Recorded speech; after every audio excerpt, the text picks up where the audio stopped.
is of cool temperament, we call it cold syndrome. The organ affected lungs. Eh? The affected the lungs. No, we are not talking of katana. We are talking of what is cold syndrome. When do we say disease is a cold syndrome? And we say disease is a cold syndrome when the disease is affecting a cool temperament organ in the body. Is that? Yes. That's what we are saying. I think you are not hearing, you are not getting me. This class, Gabade, you are looking at something else. Naturally, if somebody is talking and you are not looking at him, it means you are not paying attention to what he's saying. Initial diagnosis is when we say we look at the organ affected. If the organ affected is of a certain temperament, we call that syndrome as that temperament. If it affects a hot temperament organ, we say it is a hot syndrome. And if it affects a cool temperament, we say it is a cold syndrome. But in final diagnosis or differential diagnosis, we say disease can be either hot down or cool down, or hot dry or cold dry syndrome. And if it is a hot damp syndrome, what makes it to be a hot damp syndrome? What makes it? That is the question. The disease that affected the hot temperament. If it affected a hot temperament organ, it is automatically hot syndrome. But what makes it hot damp syndrome? That is the question. Because we need to go to specific diagnosis, because we need to prepare medicine for that. And if it is hot damp, we know what medicine to prepare, isn't it? And if it is hot dry, we know what medicine to prepare. I hope you get the point. Because we are targeting treating this disease. So if we don't have a specific diagnosis, we cannot treat the condition. I hope you get the point. That's why we have to be so specific.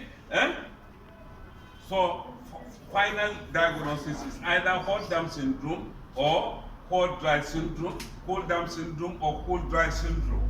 And for us to get this, there is already established protocol in African traditional medicine.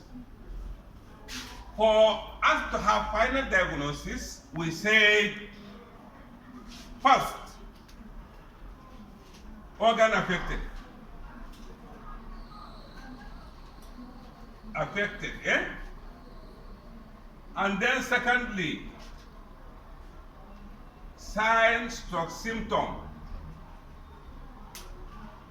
of that disease. Then three is what? Pathogenic factor, the cause. Pathogenic factor. Cause of the disease. These are the reason why we would go to final diagnosis. If we know the organ affected, and the organ affected is a hot temperament organ, we say what? We say the disease is hot syndrome, isn't it? But when we look at the clinical features, the sign and symptom, and the sign and symptom is of hot syndrome, is of hot temperament, sorry. If the sign and symptom is of hot temperament, then automatically we say this is cool dry syndrome.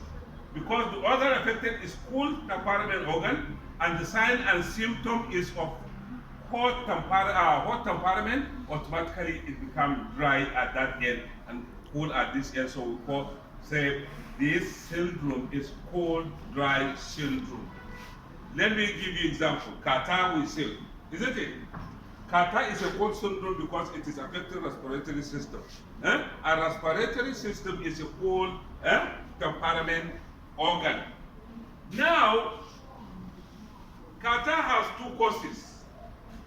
One is caused by cool, and second is caused by dust or pepperish environment, dust, isn't it?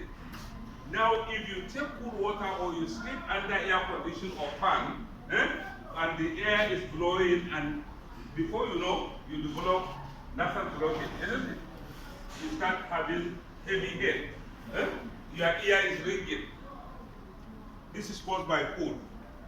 But now suddenly you go to market and you go where they are selling this pepper and onion and what have you, and the dust is tight. Eh? You can easily develop what? Sneezing. Eh? That is, it's not cool, it's hot, isn't it? So the cause of catarrh is two. It's either due to cold or due to hot. Now, if it is due to cold and